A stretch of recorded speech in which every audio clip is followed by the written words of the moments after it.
Pepsters, kasama natin ngayon ang pinakabagong superhero at ang magko-concert na si Queen Mother Carla Estrada. Muntik pa maging Carla Ford eh. Okay. Pero pasok pa rin naman yon. Ayan. Gusto ko yung superhero, nakakatawa yun. Bar na ba yung sinasabi mo? Yes, kasi bumenta talaga yan sa ating mga Pepsters at sa mga fans niyo po. Oo nga. At ang magandang balita, magbe-brainstorming na kami for that. Dahil talagang gagawin ng movie dahil nag-aabang na talagang 48 million na fans ko. Tandaan niyo, no? Meron daw talagang pagpaplano para kay Barna. Yes. Pero bago po si Barna ay magkakaroon kayo ng concert. Kwento niyo naman po ang The Queen Mother live. Oo, eto na nga yun. So gusto niyo pa bang kwento ko pa? Meron tayong magaganap na nakakatawang gabi na punong-puno ng magagandang awitin. Ito ay eto na nga, Queen Mother Live. Kia Theater ito on April 30. So, kasi yung na-promote ko kahapon, April 31. Wala na palang April 31. So, wag ko kayo pupunta doon, wala na po kami noon. Ito ba ang regalo mo kay DJ dahil sa birthday niya ay ang iyong concert? Sana hindi ka tawa ng tawa. Ba't ka tawa ka ng tawa? Nag-interview ka dyan. Oo. Regalo, hindi naman kasi ayaw niya to eh. Nahihiya siya. Mas nahihiya siya dito. Pero pupunta sila, lahat ng mga anak ko present. Ano pong feeling na finally magko-concert po kayo at mas mapapakita niyo sa mga tao na yung singing prowess niya? Actually, ninenervyos na ako. Gusto ko na mag-back out eh. Pwede pa ba, Abby? Hindi na yata pwede. Sana matanggal yung nervyos ko sa gabing mismong yun. I think since hindi pa kami nakakapag-rehearsal, magsa-start pa lang ang rehearsals tonight. So, I think from there, medyo makakasurvive ako dun sa nervyos ko, no? Actually, kasi nagpa-perform naman ako nung araw sa harap because nag-start naman talaga ako bilang mang-aawit before ako naging artista. It's just that ngayon, parang yung something big, something really, really serious kasi kumbaga may business side na, may ganon. So, ayoko namang mag-expect sila ng masyado. So, kung yung mga manonood, ibig sabihin, gusto nila talaga ako. So, ayun. Ano po bang repertoire? Ano yung mga kakantahin nyo dito? Iba-ibang genre. Meron tayong standards, may pop, may rock. Pero lahat kasi yun babaguhin ayon sa version ko. Para maayos, diba? So, gaano po kayo ka-hands-on dito, lalo na dun sa pagpili ng mga kanta? Well, lahat naman ng kanta ako talaga yung pumili. Karamihan dun sa mga binigay ng ating ng cornerstone or nung arranger ng songs. Lahat ng nabigay nilang kanta sa akin, alam ko naman. Dahil sinabi ko ayokong kumanta ng medyo malayo dun sa yung hindi mo talaga totally kinakanta kasi yun yung start ng pagpapapalpak mo, diba? Kasi syempre, sa dami ng kanta, hindi mo na yan mamememorize lahat. So, might as well, say ko doon na ako sa kung saan ang comfort zone ko pagdating dun sa music. Magaganda naman kasi makikinig, matutuwa lahat kasi nga kanya-kanyang genre. So, kung may batang nandoon, meron tayong Meghan Trainor. So, meron ding mga transformation parang sa Your Face or... Oo, may mga ganun. Well, wala lang ng prosthetics, no? Pero... Kasi actually, kasi meron tayong mga guests na from Your Face na Season 1. So, pwede lang i-reveal kung sino-sino po yung special guest? It's Julina Melay. And then, yung boys, Inanyoy, Tuti, JR, and EA. Si Max kasi nasa stage siya ng time na yun. Sayang, wala siya. Pero reunion sana yun ng mga pero every now and then naman kami nagkikita. Nakikita ko ang closeness niyo sa Instagram. Lagi kami nagkikita and nagbabonding talaga kami. Inano namin yung friendship. Na-retain. So, ano pong feeling nyo kaya na, apart from being DJ's mom, nagkaroon na rin po kayo ng sarili nyong talagang big name, tapos meron ang dami pong projects, meron ng upcoming na Barna, tapos may concert, and yung, ano yan, funny ka pare. Na-announce yung Barna, baka maudot yan ha. O pangarapin natin muna yung Barna na yan. Ako nga, hindi din ako makapaniwala pero siguro, timing naman kasi lahat. So, after 25 years, ngayon, tinatanong sa akin, kunwari ni Mr. M, sabi niya, ganyan ka ba before? Ganyan ka na ba dati? Sabi ko, yes. Lahat ng mga kaibigan ko, parang, ganun na, kilala na nila akong ganito. Kaya lang, hindi naman nakita yun na nationwide. I mean, hindi naman nakita sa TV. Yes. Number one, I was with the other channel, so, hindi naman talaga ako masyado na-expose. Ang nakita lang nila is yung dramatistang Carla Estrada. Pero outside, talagang maharot ako, makulit, ganyan-ganyan. And din naman po, yung sa mga anak niyo po, bilang queen mother, ano ba ang inyong queenly parang advice, lalo na dun sa mga daughters niyo na si Maggie and si kalimutan ko. Carmela. Si Carmela. Ba't di ka nagre-research ng maayos? Ano ka ba? Pinagagalitan yung host. Isa lang lagi, be generous, be kind, pero matapang na puso. Mabait pero matapang na puso. Yun lang. Kasi yun lang ang magandang combination. And then, syempre yung pakikisama sa kapwa, walang leveling. Pero maging maingat kasi hindi lahat ng nakangiti sa'yo gusto ka. Yung iba gusto kang saksakin, diba? Yan So, naman. same din po yan na advice nyo sa boys niyo. Hindi, iniiba-iba ko. And ganun, same lang. Isa lang, para-pareho lang sa lahat yun.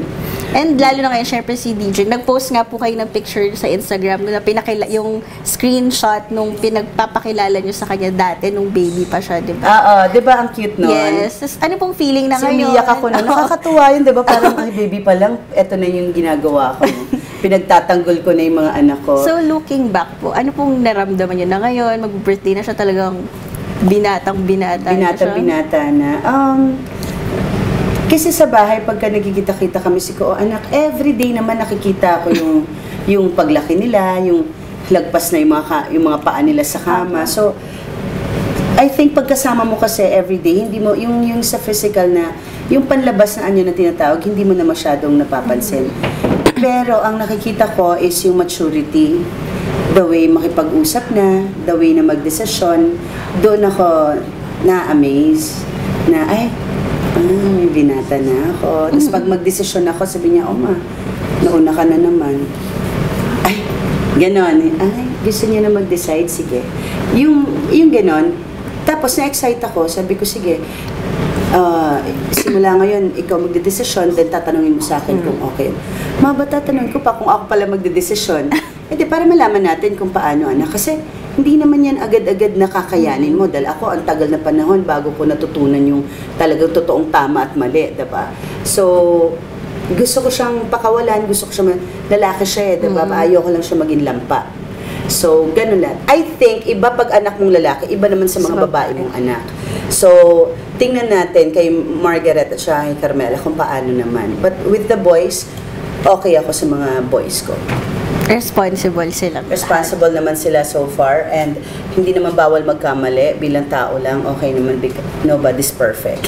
Paano po ba ang bagong-bago yung English ko, diba? Paano po ba ang typical day sa bahay niyo? Kung lahat kayo nandun, ano po yung usually niyong ginagawa? Nasa harap ng sa theater room.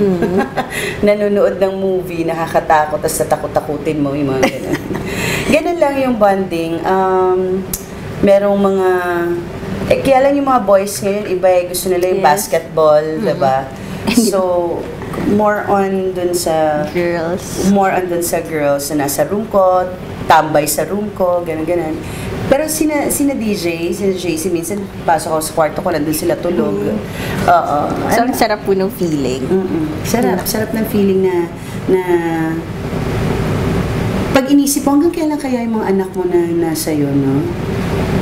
Tapos mapapaisip ako, paano kaya pag magpamilya na sila, aalis sila, tapos bisitahin ka na lang ng Christmas, birthday mo, yung gano'n. Diba yung gano'n? Naisip niyo po yan? Oo, naisip ko lahat yon. Kaya si Carmela, yung bunso, kinukonsyaba ko na like, huwag mo kong iingon pag nagwiwi ako sa bed, ginaganon ko, Mama! Ikaw mag-aalaga sa akin, ha? Ganyan. Pero I don't think it's fair. Pero naniniwala naman ako na merong isang anak lagi na maiiwan sa'yo. Kung wala, okay lang din. Marami naman akong kamag-anak na... Si Jordan. Ayan, si Ang cute na Jordan. cute. Wala si Jordan. Siyempre, kung pamangkin, di ba, iba naman yan. At yun nga po, na-mention nyo nga na bata pa lang, pinagtatanggol nyo na po yung mga anak nyo. Ano ba yung question mo? 500 na yan.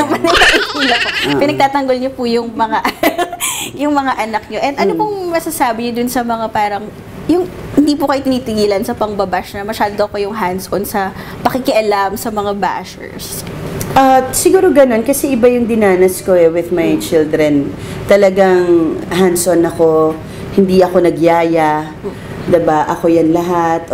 Siyempre, nandiyan si mama para, lalo na kay Daniel, dahil firstborn, para turuan ako kung ano mga pwedeng gawin. Ako, masyado akong protective. So, ayoko nang yaya kasi baka mamaya kinukurot tapos di mo sabihin, diba? Praning na praning ako sa ganun. So, lahat ng anak ko, hanggang 1-year-old, hanggang kaya ni mama, si mama muna kaming dalawa. Pag nasa trabaho ko, si mama. Pero pag medyo malikot-likot na, tsaka ka nalang magyayaya. Yung nakapagsalita na, marunong na magsumbong. Ganyan. Alam mo, ever since kasi hindi ako affected sa bashers. Ang tagal ko na eh. Hindi na bago sa akin yan. Na nag-umpisa akong mag-artista, puro ganun na, no? Ang bago na lang ngayon, mababasa mo. Yeah. Mababasa ng mas marami. Kasi meron na tayong social media. Pero, wala eh. Hindi ko kayang payagan silang sirain ang araw ko. Malalangin naman eh. Pag tinignan mo, tas parang hindi na maganda-agad isasabi, block, delete. Ganyan agad.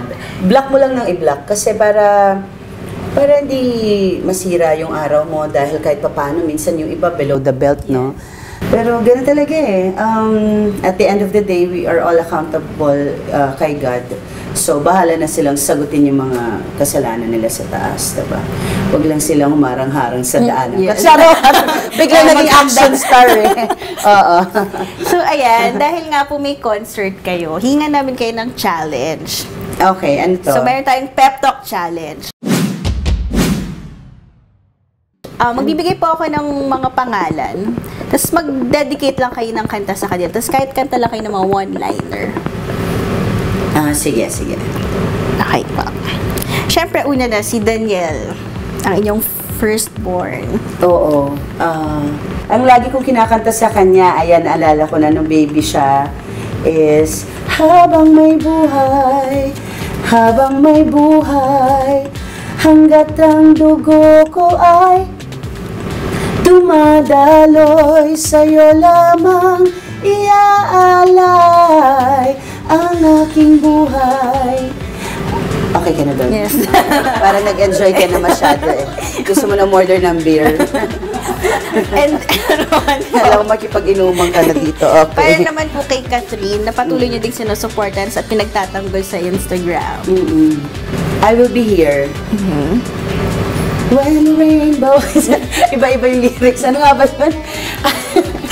Ano yung Tomorrow morning. Tomorrow morning if you wake up and the sun does not appear,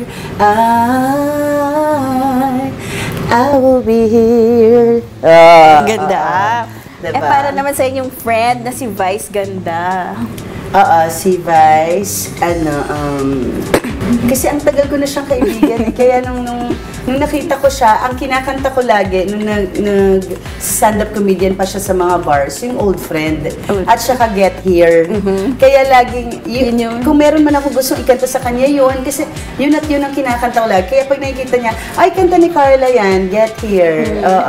Get here if you can. Oh, ang ganda, pa-sweet. And yun nga po, dun sa iba niyo pa po anak, yung tatlo pang letter. Ano pa po yung song niyo sa kanila? Or yun na din po yung habang may buhay? Oo, ganun na rin. Lahat ng mga bata, ka na rin di galing sa akin. Lahat ng mga bata, habang may buhay. Kasi yun lang naman. At saka yung kung kailangan mo ako. Ni-revive ko yan actually. Dahil gustong-gusto ko yung kanta na yan ni Ray Valera. And isa yan sa kakantahin natin sa concert. Yung kung kailangan mo ako sa oras ng iyong... Yun lang. Yan ka na. And ito, enjoy last ka na na po. naman eh. Para naman sa mga Kathniel fans, na love din po kayo. Ano pong kanta niyo para sa kanila? Sa Kathniel fans, syempre, thank you. Or salamat ng dadon. English Tagalog eh. English Tagalog. Oo, ay maganda kaya. Salamat at tayo'y nagkasamang muli. O, diba? Salamat sa pagbawi ng uhaw ay may darating na araw. O, rock and roll. Pasok yan sa rock na dyan. Tama ba? Yes. Kala ko pa commercial eh. Ayan, so dahil po dyan, Tapos promote na na tayo. po. Promote nyo naman po favorite yung ko yan. concert. Her Highness the Queen Mother Concert. Ako po yun. April 30 na po sa Kia Theater. Magkita-kita po tayo. Huwag niyo akong biguin. Gusto ko kayong makita lahat doon. Magsiksikan tayo. Ang saya nitong gabing to. Thank you! Pep Talk. Pep Talk ba? Pepsters. Pepsters. Tapos promote nyo na po Pepsi. promote nyo po yung mga social media accounts nyo para follow pa po kayo ng mas maraming tao. Yes, follow niyo ako sa Carla Ford 1121. That's my Instagram account, and Estrada 21 Carla sa Twitter account ko. Di ko na maalala yung Facebook account ko. Anyway, yun lang naman yung dalawang importante, diba? Yes. So, yun. Yung account number ko po sa Metrobank. Gusto niyo ba Maghulog i-follow? Para maghulog kayo ng mga donations. So there you have it, Pepsters, Miss Carla Estrada. Thank you! Thank you, Pepe Stars! For tickets, please call TicketNet at 911-5555. Hindi ho sardinas yun. So, 911-5555. Tawag na po. Parang commercial naman yung patawag.